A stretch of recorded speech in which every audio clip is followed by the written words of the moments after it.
The illustrious Jabba bids you welcome. I'm going to regret this.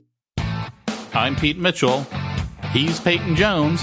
And this is the Church Planter Podcast, brought to you by Church Planter Magazine.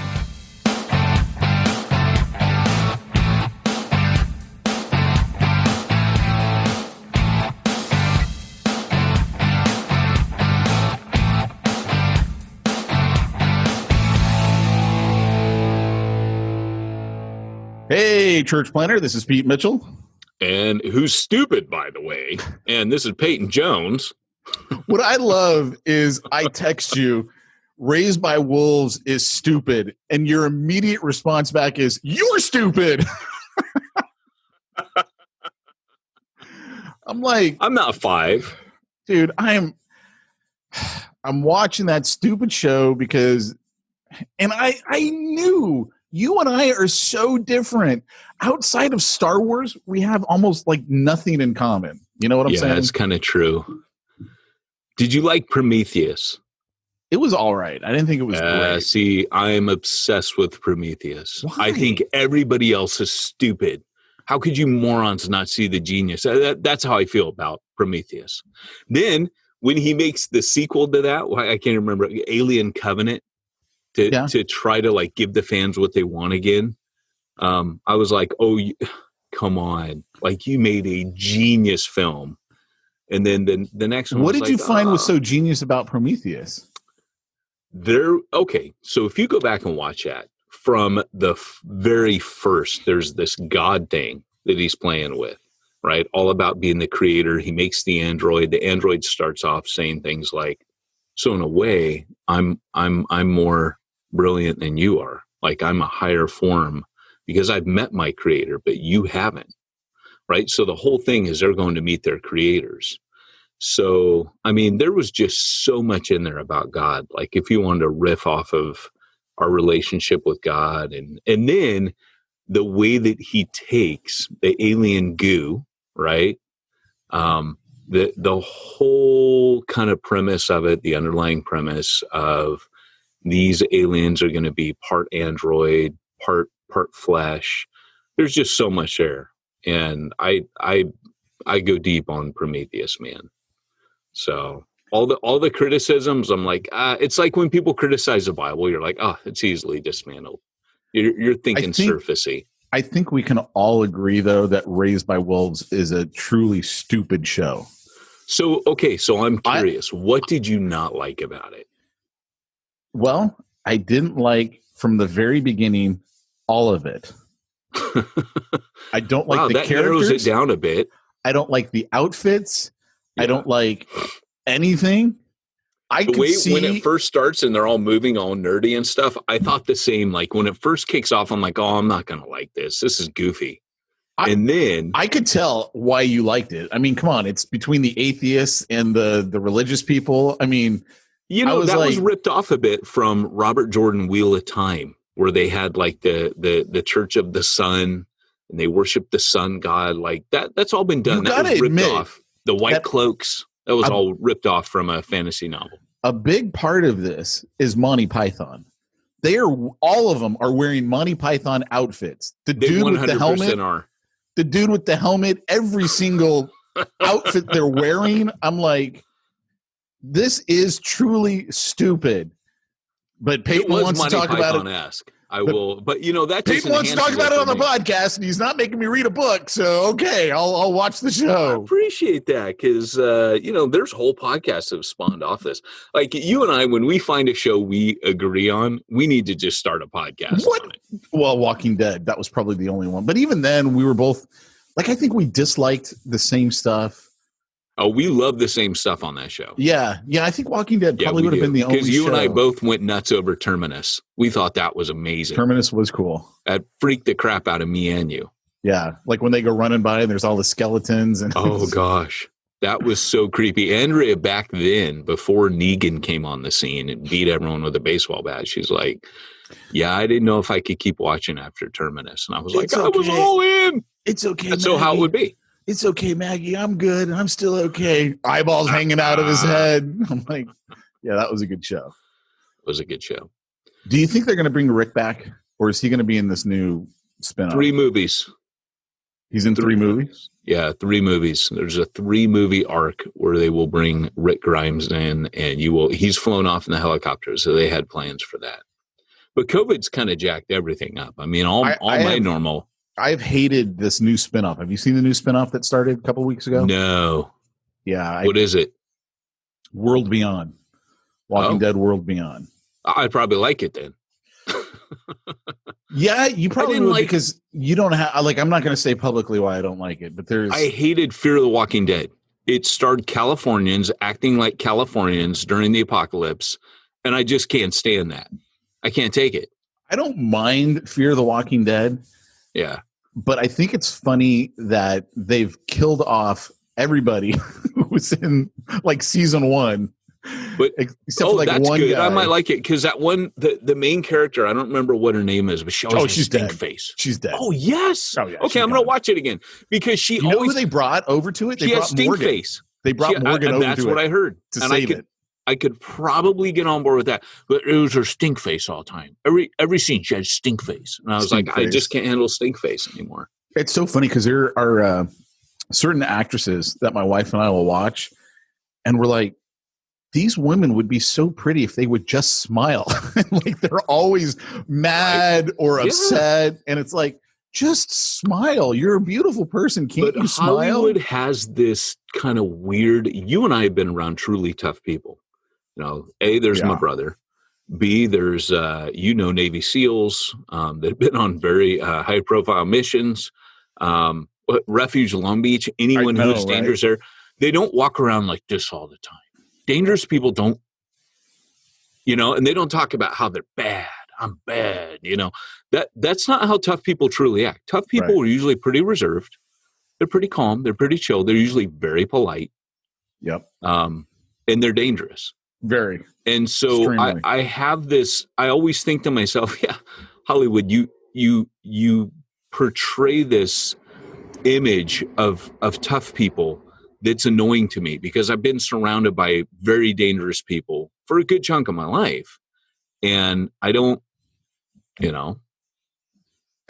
I don't buy it. It's laughable. It makes it very hard for me to believe this person's actually tough.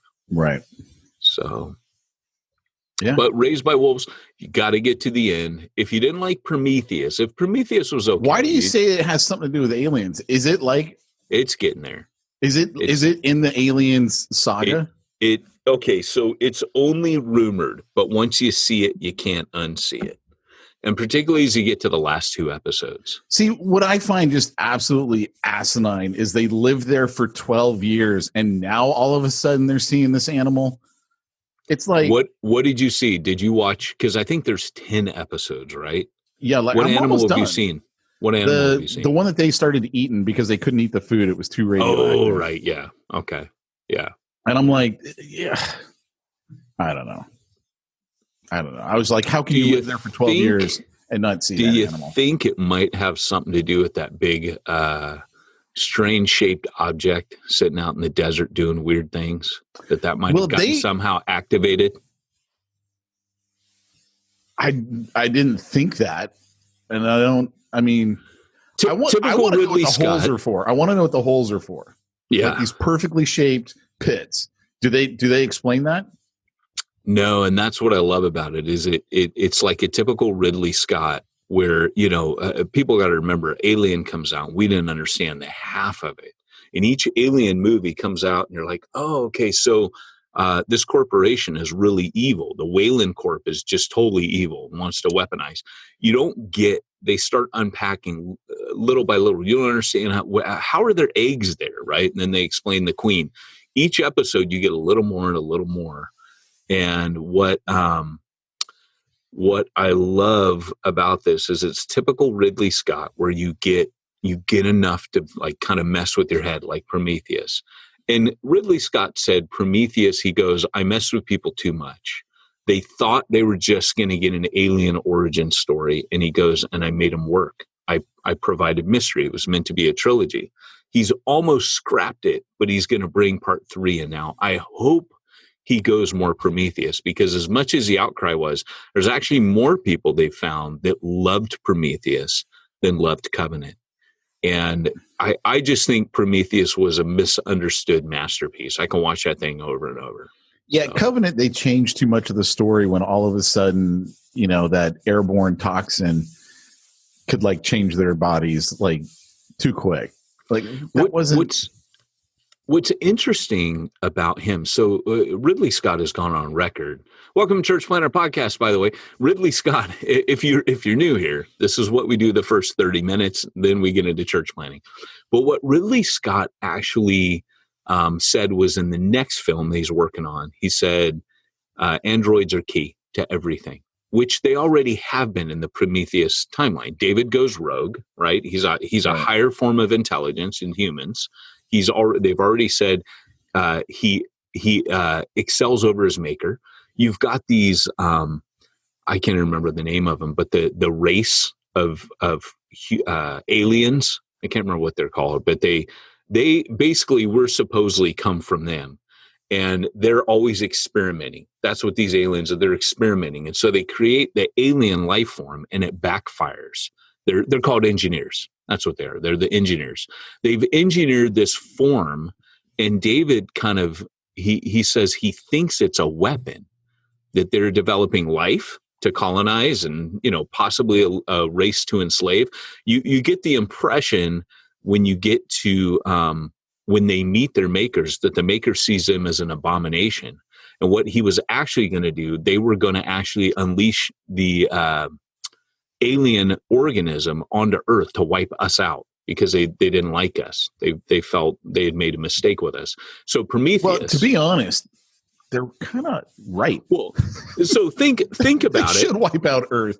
Think about it from the perspective of somebody who this is what's fascinating about Alien is it God? Because Ridley Scott kind of teases out that God exists in this universe, and that we're meant to understand by the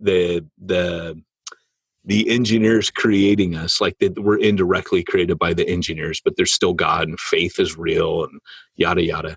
But what happens is that, and part of it, he said in an interview, and this is totally blasphemous. So those of you listening, just hold on a second. I'm not in any way say, but apparently, in Ridley Scott's mind, Jesus was an engineer come to like turn us back to the right way, and we killed him. And so that's why when they meet him, they're like, hey, and forgive me for even giving word to that blasphemy. It's terrible. But it's not in the films anywhere. So I just ignore that. But what's rad, by the way, did you see what Ryan Smith wrote on our Facebook feed? No, is this live? Is that the live thing? Yeah. I don't even know if I can say it. Love watching this podcast while doing my business in the bathroom. Good stuff. Man, he ought to be a co-host. He fits right in. And he tried to convince my boys to join Space Force. I love it, man. Oh man, sorry. Anyway, go on. So, anyways, I don't even know where I was going, but the whole idea that there's this whole God thing, I just love it, man. And that David is trying to engineer. He goes nuts. The android goes nuts, and so he starts trying to engineer an organism of perfection.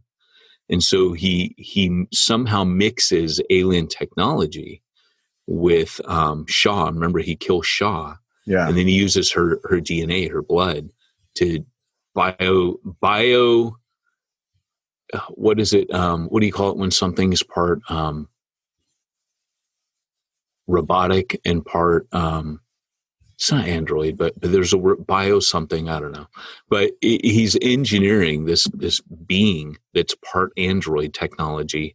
So that's why the metal, so androids are a big deal. So there's a reason why Alien has kind of mechanical bits to him as well, is he has made this perfect organism that can adapt and yada yada. And the spores, by the way, that's David. So when you go into that room and he's got all those writings on the wall, and she's looking through, or the other android, Walter's looking through the book, he's piecing together what's happened. This dude's crazy.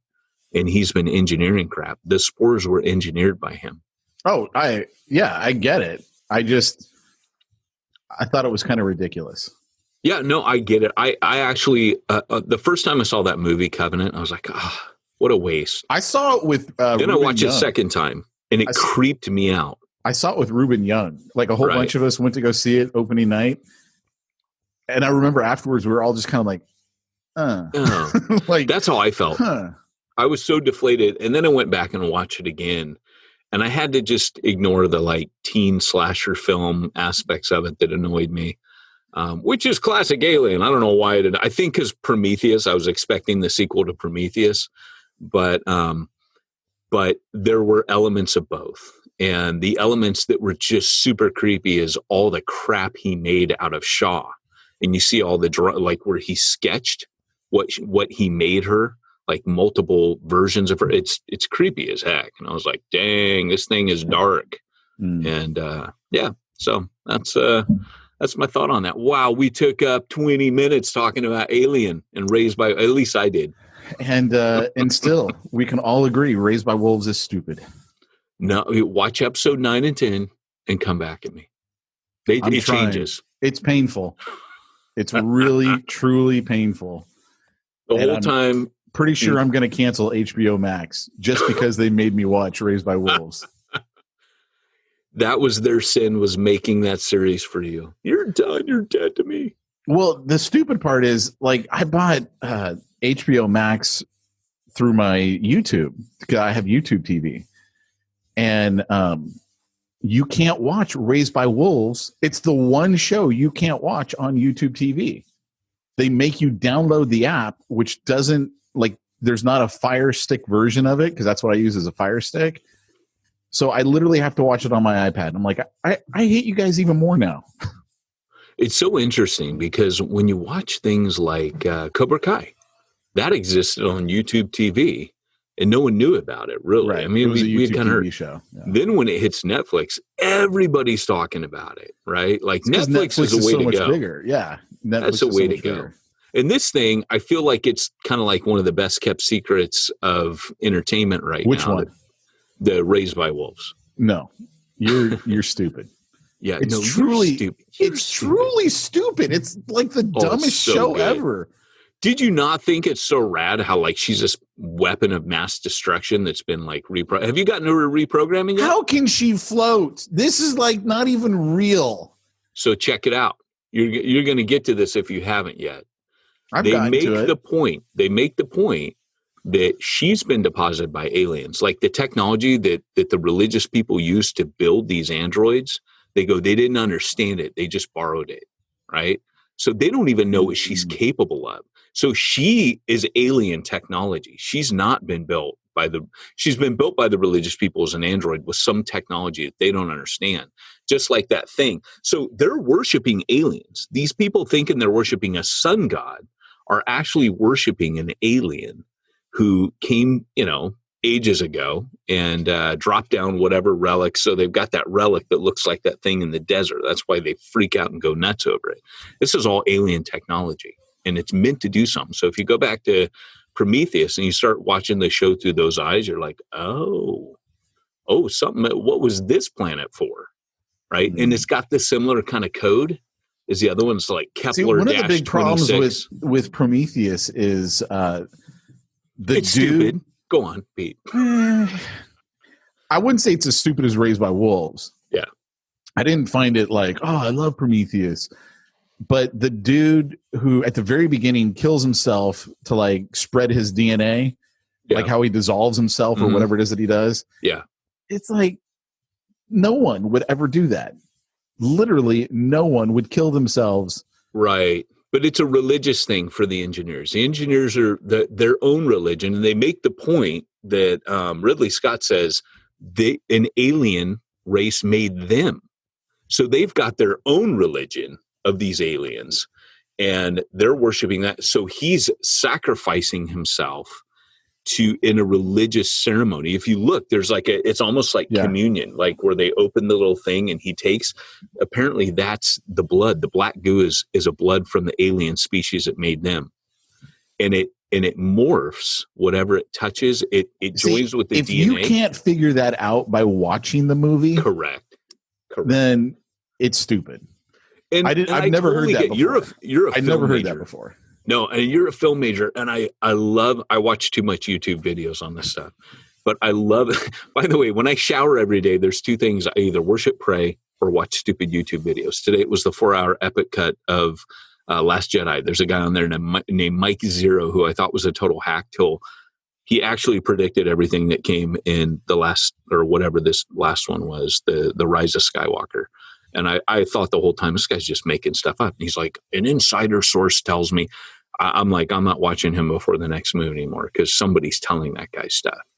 But he got it all. He's like, oh, Palpatine, is her grandfather, and we're going to find it. And I was like, oh, he said my version of what's going to happen is what happens. But Mike Zero, he's been talking about the 4-hour extended epic cut of Rise of Skywalker, and he's not a huge fan of it, but he says they're going to put all the crap back that JJ had, and Lucas is now on it to help make it what it needs to be. Are they really going to release it?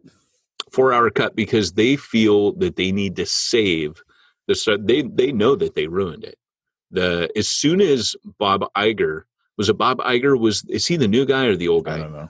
I think Bob Iger, I can't remember, but anyways, either he's a guy going out, but immediately the new guy was coming in. He limited Kathleen Kennedy. It was the first thing he did. He said, you have no more creative control. And he brought Lucas in. So I unfortunately don't have much faith in Lucas. I know you don't. I mean, other than he created a world that then others were able to take and make great movies off of. That's about the limit of Lucas. Who's the guy, though, that you don't like The Mandalorian, and I'm in awe of The Mandalorian. I thought we both were in agreement that it was stupid. Are you serious? You like it now? No. So I will say this. There were a couple episodes there where I was like, oh, what is this? Like the one with the heist and the one – I didn't like the one with the dog people and the ATD. That was like episode 4, and I was starting to go, oh, man, the first episode was rad. It's kind of going downhill. It picks back up towards the end. The last couple episodes are it's part of the story arc of the first.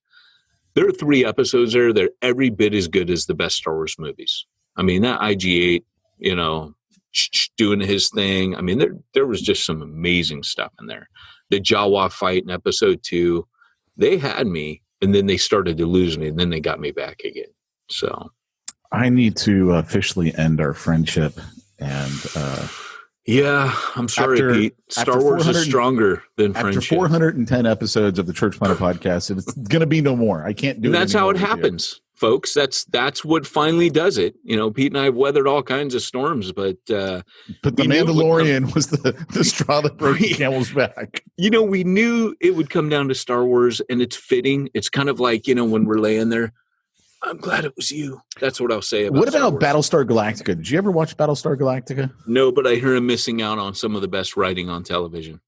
The problem is you and I have such different views on movies and TV. I don't know that you would like it because it was truly amazing. So I'm pretty much thinking you're not going to like it. I need to watch it. It starts off slow though, right? It doesn't start off. I don't think it started off slow at all. It starts off with maybe the destruction of the human race. So, I hear there's quite a bit of sex in it, which is why I kind of got out. But it was Sci-Fi Channel, so I don't think they showed body parts. She has a lot of sex. Okay, all right. Yeah, I don't remember there being actual nudity in it, but then I don't know. I can't. So my actual favorite show was Vikings. 8 years ago, I tried to watch that, and I couldn't really make it. That got pretty racy. I couldn't make it. It wasn't because of that. I just couldn't make it. It didn't do it for me. Yeah, I was so into that Ragnar, and then it got a little bit seedy, and I stopped watching it. And then the other one I loved was the one based on the book by Bernard Cornwell, and it was about Uhtred Bedenberg, and I can't even remember the name of it right now, but it was amazing. And it was about this Anglo-Saxon guy that gets raised by Vikings. You can tell my genre, right? But that got the very first episode was a little bit racy of season 4, and I was like, well, there goes that. That's my cutoff. If it's going to get sexual, I'm done. So there's no sex in Raised by Wolves. There is. Yeah, there is kind of an instant. Yeah, they talk about something that happened. No, there is. There is. Yeah, there's a scene. Oh, with the that was kind of weird though, the right? blood like that was the milk. Yeah, the android. Like there was something with an android. Which well, was the android weird. did too. But I'm talking about the husband and wife. They have a scene. I don't remember. Oh, I forgot about it. Yeah, that was just gross. Yeah, exactly. It wasn't really sexual. It's kind of gross. Yeah. It wasn't sexual. Well, they're having sex. It wasn't like porn, like no. That's where I'm like, hey, you're trying to. That was more like it was horrific. It wasn't like it wasn't meant to be like a hey, let's titillate you. Yeah, I got you. Yeah, it's funny, man. I'm sensitive in weird ways like that. So, but anyways, great Scott, it's time for this week's topic. It is. All right, let's get into it. That was really fun. So if you guys are like, hey, look, I'm just going to say I've been really busy. That was probably the funnest part of my entire week, right? Just geeking out on that. So Pete, thanks for geeking out on my stuff, man. Hey, for our last episode, it was my pleasure.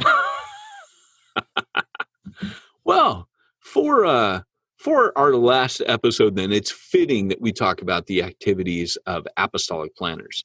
Those of you that know that church planning is it's an apostles' game. No, I'm teasing. A shepherd can plan a church.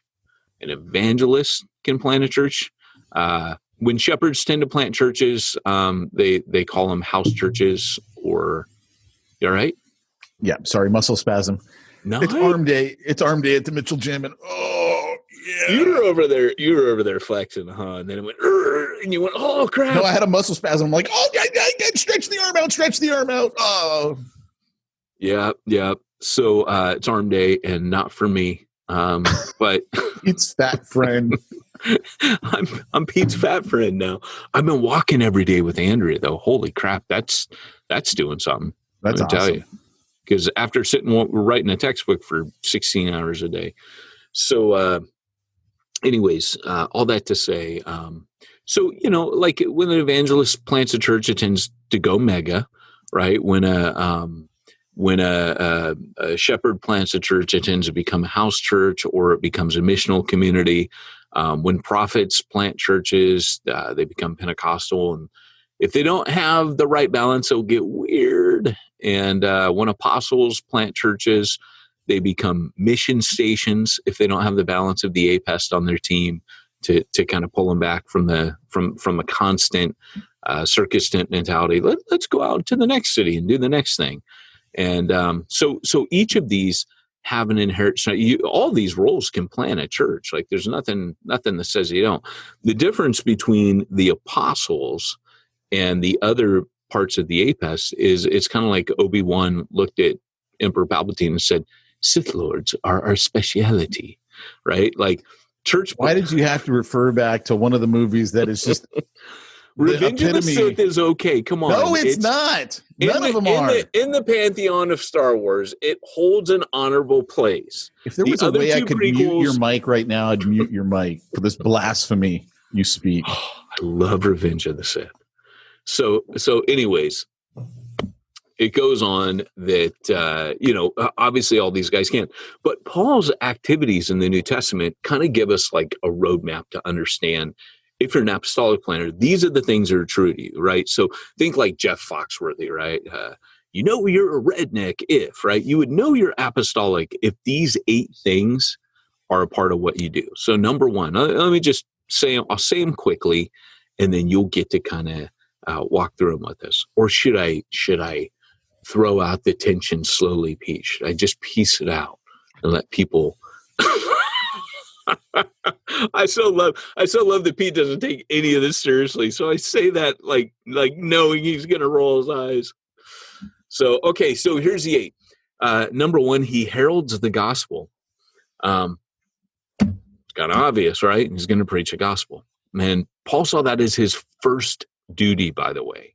So if church planning ever gets ahead of preaching the gospel, you're doing something totally wrong.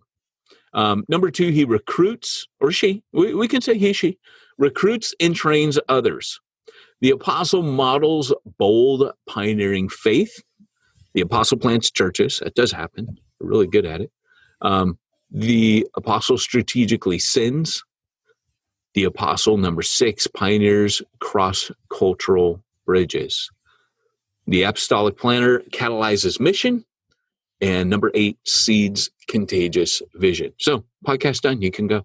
Now let's talk about each one of those. And we have it seeds COVID-19 vision. What? Oh, contagious. Yes. Oh, yes. Sorry. You know, it's funny because I'm doing Through the Word with Chris Langham right now, and I just did 2 John, where John's like, "Hey, don't let him into your house," you know. And I used the whole super spreader analogy in the virus and shelter in place, save lives. You know, John's telling him, "Don't let him in." They're super spreaders, man. It was so funny. So not that you should ever laugh during a pandemic, but it's just a great illustration of heresy. So, and I talked about the confusion, like the, you know, no one knew what to believe. You know, who do I believe? People are telling me different things. And John writes 2 John to say, hey, I'm the voice of authority. I'm your Dr. Fauci here. Let me tell you, you know, but I didn't say Fauci because you know and I know that we heard conflicting things even from there. And I brought up that even the authorities were saying different things. And so John comes in and is like, hey, you know, let me just tell you where it's at. So that's what 2 John is about. So that was fun. So, okay, so number 1, the apostolic planner heralds the gospel. So Paul's own description, let me just read you a couple verses. These are Paul's accounts of what he does. He says, but the Lord said, go, for he's a chosen instrument of mine to carry my name before the Gentile kings and the children of Israel. And he said, the God of our fathers appointed you to know his will, to see the righteous one. So Paul, and then he says, when Christ appeared to him in Acts 26, I've appeared to you for this purpose, to appoint you as a servant and witness to the things of which you've seen me, and to those in which I will appear to you, delivering you from your people and from the Gentiles, to whom I am sending you to open their eyes. So Paul saw it as his primary function to preach the gospel. And he says, thus I make it my ambition to preach the gospel, not where Christ has already been named, lest I build on someone else's foundation. But as it is written, those who have been told him will see, and those who have never heard will understand. And so Paul saw his central activity. The central activity of any missionary is to be evangelistic. And in my textbook coming up, I've got a quote that says, you may plant a church without being evangelistic. You have a textbook? What? I didn't know anything about this. It's news to me, man. So he says, you may plant a church without being evangelistic, but you can't function apostolically without being evangelistic. So a shepherd can plant and not be evangelistic, but you can't be an apostle. It's who you are. It's what I do, right? If I were to use the analogy, you know, never mind. So anyways, the apostolic leader is also a recruiter and trainer. So one of the things that's really interesting is when you plant apostolically, you're not content just to plant a church. You're not just going to roll in and plant a church. You're going to gather people around you that you're training. That's just what Paul did, right? He gains Timothy, Silvanus, Epaphroditus. I mean, there's all these people. He's just, you know, Silas. He's got all these people he's dragging towards him. He's sucking them into it, kind of like Disney. Remember Walt Disney? One of the first things Walt Disney does when he starts making it big is he recruits the 9 old men, right? I mean, they would be the ones that they were the Imagineers, the ones that really designed everything. He found other talent because his vision was bigger than himself. Remember, Walt Disney started off as this humble cartoonist. He drew Mickey Mouse. They made a film, and he's like, okay, crap. I'm onto something here. My animation is unique. I need to recruit more. And that's what apostles do, right? Think of Disney as kind of like an apostle of, animation, right? And that's what an apostle is going to do. Apostle won't just, they will delegate, they will train. And that's what Disney did, is he got these people together and he created almost like this little school of animation. So when they did Bambi, he would bring in deers, and you can find old pictures where he's got a deer in a little, kind of makeshift wooden fenced area, and all these artists are sitting around, sketching this deer, because he was like, hey, I don't know how deers move. You don't know how deers move, and we got to animate one. And this, what the guy said is that Disney was always doing this kind of innovative stuff to train them, to make them better artists. And so, So let me just kind of give you some, just an appreciation of the people that Paul recruited, and kind of where they went. In Crete, it was Titus, Tychicus, and Apollos. In Cyprus, it was Mark and Barnabas. In Syria, it was Barnabas, Mark, Titus, and Silas. In Galatia, it was Barnabas, Silas, and Timothy. Asia was Aristarchus, Priscilla, Aquila, Achaeus, Stephanas, Apollos, Epaphras, Trophimus. And Macedonia, Timothy, Silas, Erastus, Trophimus, Euodias, Syntyche, Clement, Epaphroditus. Rome was Mark, Luke, Demas. Crescens, Tychicus, Priscilla, Aquila, Epaphroditus, Urbanus, Typhina, and Tryphosa, and Persis. So, like right there, you're like, I'm sorry, are you reading a genealogy from the Bible just no, for the podcast? These are different areas where Paul had these fellow workers. the big book of Bible baby names is something I've been compiling as I move My through. next child, Tychicus, for sure. Tychicus, yes. So Tychicus wrote a lot of the New Testament epistles. You know that, right? Tychicus. A lot of the New Testament epistles, Tychicus was sitting there as Paul's scribe, and he was usually his messenger. He's his mailman. But apostolic planners are also role models. That's number 3. So they're not just recruiters and trainers. They are role models. So Paul says, you follow my teaching, my conduct, my aim of life. He writes that to Timothy. And in almost every epistle, Paul gives an invitation to imitate his pattern of life, right? So he says, for example, what you've learned, received, and heard and seen in me, practice these things, Philippians 4:9. Therefore, I urge you to imitate me, 1 Corinthians 4:16. Be imitators of me as I am of Christ, 1 Corinthians 11:1. For you yourselves know how you ought to imitate us, 2 Thessalonians. For we are not idle when we are with you, nor do we eat anyone's bread without paying for it. Philippians 3, brothers, join in imitating me. Keep your eyes on those who walk according to the example you have in us.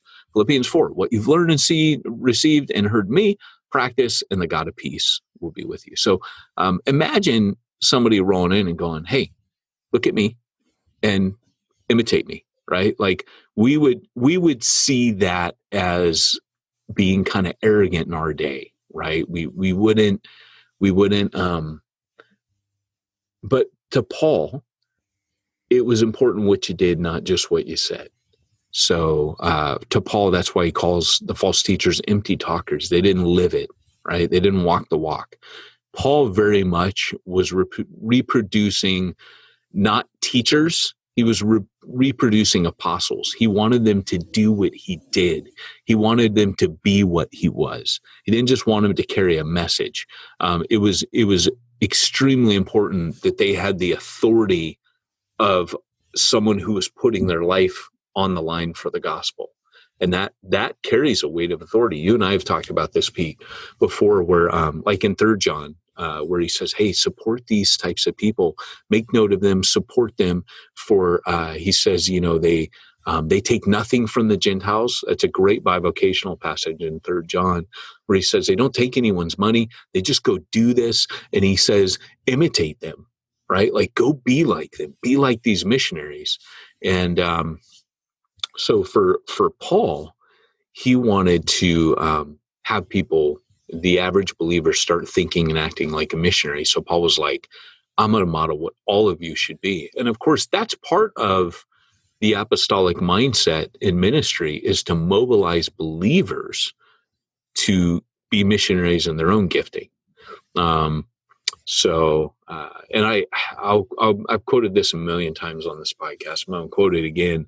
One of Wesley's fellow workers, John Fletcher, remarked that John Wesley has generally blown the gospel trumpet and rode 20 miles before most of his professors who despise his labors have left their downy pillows. So most of the professors who despise his labors have left their downy pillows. So rad. And of course, because John Wesley worked harder than anybody else, like Paul says, I worked harder than anyone. Spasm. Yeah, that hurt. But because Paul outworked he says, I worked harder than all. Like, can you imagine? Paul says, I worked harder than anyone. That's crazy. But Wesley said the same kind of stuff. That's why I tell people you wouldn't like Wesley if you met him. That's how he talked. But he could back it. But there's a reason that he inspired a generation of circuit riders to live like he lived, a life on the road, preaching the gospel from town to town, because they wanted to be like him, right? When's the last time you got around a leader and you thought, man, I want to be like that dude. Right. I want to be filled with the Spirit like him. I want to take risks for the gospel like that dude takes. I want to love my family like that person. You know, I want to be anointed like that person. That's who Paul was, right? The apostle as a planter. I mean, this one goes without saying, right? The apostolic function is you're going to plant churches. And everywhere Paul went, he says, I laid a foundation. Now, he would define that as this foundation no man can lay other than the one that's been laid, which is Christ. So even in planting a church, Paul saw the foundation of Jesus. By the way, the insulation on your house, not quite doing it for the train. He does honk right us up. If you heard it, so I got a door on now. So ooh. I feel the difference. That before insulation, that was big because I'm right up level with that horn now. I'm not like 150 feet over in that part of my property. I am now right like 10 feet from maybe 20 feet from the railroad or from the fence. Are they going to put a sound wall up? There's talk of them doing a bunch of stuff. I doubt it. Really? They were talking about putting the train underground, and a good friend of ours is a lawyer for the trains, and she said no. She goes, when you see the amount of money, she goes, they didn't bring that much money in. They're not doing that. Yeah. So yeah, and the city will never justify because they did it in Encinitas, and the walls are collapsing. Oh no! Yeah, the earth is giving way. So, but anyways, yeah, that's not good, right? So, apostolic planners are senders. Number 5. So they don't just recruit; they send as well. They don't just gather; they also send out. So, like when we were, all these things so far, would be things that Pete, when you look back to Refuge Long Beach, all of these would have been true. Right, of what you witnessed in the ministry there. We were preaching Christ. I was gathering planners around me to train. Hopefully they were inspired by my life and things that we're talking about. Apostolic planners are senders. I was sending people out. I was going to send Jimbo, that crash and burn, sending out Reuben over to the projects, which the church plant never took hold, but the mission was great and they still go back there. You're always sending, right? You're always mobilizing, sending Charlie over to Impact, over in Whittier. So Paul sent Timothy to Corinth. He sent Timothy to Ephesus. He sent Timothy to Thessalonica. He sent Timothy to Philippi. He sent Epaphroditus to Philippi. He sent Titus to Corinth. He sent Titus to Crete. He sent Titus to Dalmatia. He sent Tychicus, your favorite, to Ephesus, Colossia, and Crete. Right. And I've got scripture references, but you'd have to buy the book to get that. But you could just read the Bible. You could buy it now if you wanted on Amazon.com. You just go to Amazon, pre-order, search Peyton Jones pre-order, and you'll get the book at a special discount, I might say. So I think is it like $19? I don't know. It's expensive. It's a big book. So the apostolic planners are pioneers as well, and there's a document that is, I don't even know how to pronounce it. I want to say, is it the Didache? Didache? I don't know. It's Didache. I don't know how to pronounce it, but it's the teaching. That means teaching in Greek, and it's teaching of the apostles, an early Christian document that describes the way the church has operated in the first century. And here's a quote from it. Traveling apostles and prophets and residents and teachers. This is from Kenneth Scott Lartourette. He says it instructs Christians to appoint for themselves bishops and deacons to hold them in honor along with prophets and teachers. So what he has in there is he has he talks about traveling apostles and prophets and resident prophets and teachers. So what he's showing is there's people on the move and there's people that are stationary.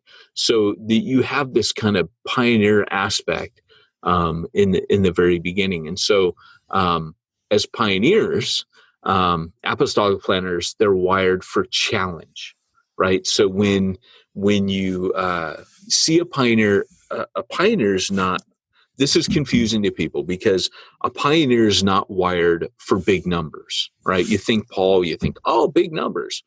Paul didn't tend to have big numbers. So if you're a planner and you're like, I don't have big numbers, but you're in a challenging spot and you're actually reaching lost people, that's what's on the label. That's what you're supposed to be doing. The people that are wired for high numbers are evangelists, right? And they will not go for high challenge. They will typically be in an area that's already been evangelized by an apostle. Already the ground's been broken by a pioneer. So an evangelist typically comes in afterwards. So in the case of like Paul in Corinth, Paul goes there and does all of the foundational work, stays there for 1.5 years. When he pulls out, Apollos comes in and he says, I sowed, Apollos watered, right? So Paul spends 1.5 years there, meets Priscilla and Aquila. They're killing it for 1.5 years in Corinth. Then as he leaves to go on to Ephesus, then the other comes in. Make sense? Mm-hmm. So anyways, and I like what Alan Hirsch says about pioneers. They have an ability to invent the future while dealing with the past, a willingness to break the traditional ideas and methods, an ability to play multiple roles at the same time, a high tolerance for risk, a need to be different despite supporters wanting the pioneer to stay the same, and an understanding that many want the pioneer to fail. That's just kind of something to chew on. And then the apostle is a catalyst. The apostle mobilizes. So the catalyst means that you mobilize people to get going in their own gifts. So let me just read you a quote. Dwight Moody volunteered to teach Sunday school at the Mission on Chicago Avenue and Wells Street in Chicago. The superintendent of the Sunday School Society, which is kind of a big deal then, informed him they already had enough teachers, but if he could work up a class of his own, he could teach. The next Sunday, he brought 18 poor street urchins from the poorest part of the neighborhood known as Little Hell. Not only did he catalyze that Sunday school, he recruited 2 helpers immediately and started a Sunday school in Little Hell in an abandoned freight car. From there, he started a class for the older boys in a derelict saloon. As the Sunday schools grew into the hundreds, Moody began to catalyze others to assist the expanding mission that grew out of thin air. So in that sense, you see that Moody is, he's catalyzing people around him. So he raised up an entire team, got people catalyzed in evangelism. Apostolic planners are vision casters. So one of the cool things is that when Paul says, I laid a foundation like a master builder, what Paul's talking about is he laid a foundation according to a blueprint. The blueprint is like a vision. And so as you find the difference between an apostle, when I say he's a vision caster, it's a little bit misleading because he doesn't give the vision to the people. What he more does is he inspires it. He casts out a general vision and he lets the people fill it. And once they start to fill it, then he gets everybody to own the vision, right? Again, as part of that mobilizing, as part of that catalyzing, he kind of empowers everybody to have the vision going forward. And I like to kind of share that with Refuge Long Beach. I just was talking to them about the merger. So we've got 4 churches coming together to make a Voltron church, which is going to be rad. I keep telling them you got to call it the First Church of Voltron. And they're all the I church. think your conversation with Langham was just the funniest thing ever. And I shared that with Jamie. What was it? What you should not name the church? Yeah, they're going to rename it because what happened is there's Reach Fellowship that D.A. Horton planted in Long Beach.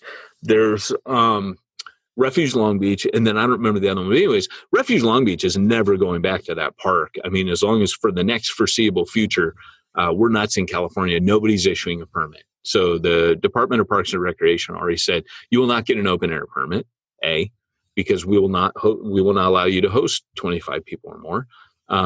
You're not going back to the community center. That's shut indefinitely. So we've kind of let people know that, hey, there is no going back right now. But meanwhile, we had been talking with Terrence Brooks, trying to get him to sign on. And so I'll make this really quick. But so the church building. So as we're doing this, Reach approaches Terrence, and we just said, you know what, this is the Lord. We always kind of have open arms with everything anyways at Refuge. And so we start joining. But anyways, Chris is like, well, you know, we're gonna name the church. We're going to rename it because this building, this dying congregation with 10 people, approached Terrence at the same time where he was coming over to Refuge and say, hey, we got a building. So Terrence like, look, all this stuff coming together. So what happened was he said, we're going to change the name. Right now it's called Victory in Jesus. That's the name of the church where the building is. And so I'm like, well, you know, I got a few pointers, Chris, you know, don't call it Victory in Buddha, Victory in Muhammad, Victory in you know, Krishna. Don't, you know, if I could just give you a church naming tip. And then he goes, oh man, there go the first 4 names that we had down. That's right. And then I told him, well, you know, and then on the other side, if you keep the name Jesus, make sure it's not doom in Jesus. Make sure it's not in Jesus. Failure in Jesus and victory in Jesus. Make sure you don't change that part too much either. So, but anyways, apparently they've taken my ideas to heart, and they're going to rename with those pointers in mind. So that's good. But you know, as I was talking with the church there, I was telling them, look, all these different incarnations that happen. I stood back. I was not the guy saying, we need to do this. We need to serve breakfast. That came from Charlie. The seeds of that were planted back in the church when a lady who had been homeless, who was part of our team, she's like, look, I needed socks back then. I'm going to bring socks. Once she started bringing socks, you know, homeless people started grabbing them. And once homeless people started grabbing socks, then someone started bringing barrels of apples and cheese and bottled waters. Like, what people just started, it was like stone soup, man. Everybody was just throwing. That vision was created. The body owned the vision. And I'll never forget finding that hotel. Remember we went to that Holiday Inn? It's kind of iconic off the 405 across from the airport. It's one of the tower circular Holiday Inns, and the glass windows overlook the entire city. And I had everybody in the very beginning, I had them lay their hands on the glass and pray over the city because it was this huge panoramic view. And I told them then, I said, you know, we have no idea what God's going to do, but you're all a part of this. You can see, you've got this vision of the city. I want you to pray for vision, because this vision's, I had seen it before. It wasn't my first rodeo.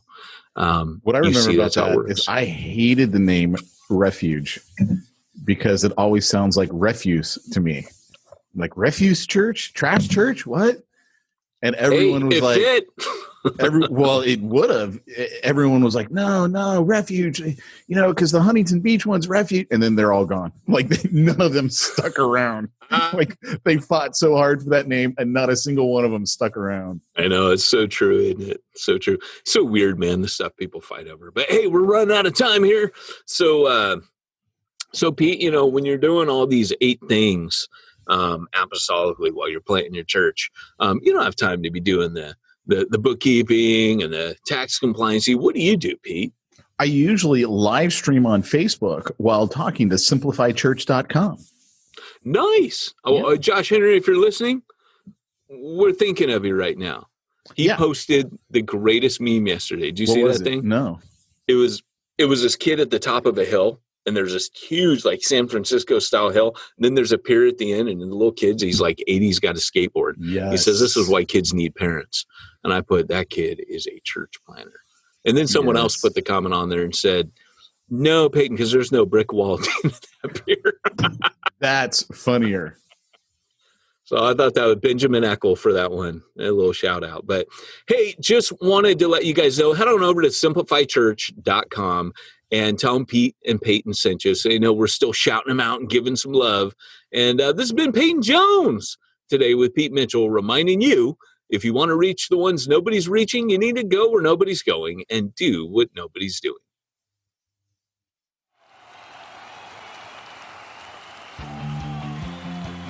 Thanks for joining us for another weekly episode of the Church Planter Podcast with Pete Mitchell and Peyton Jones.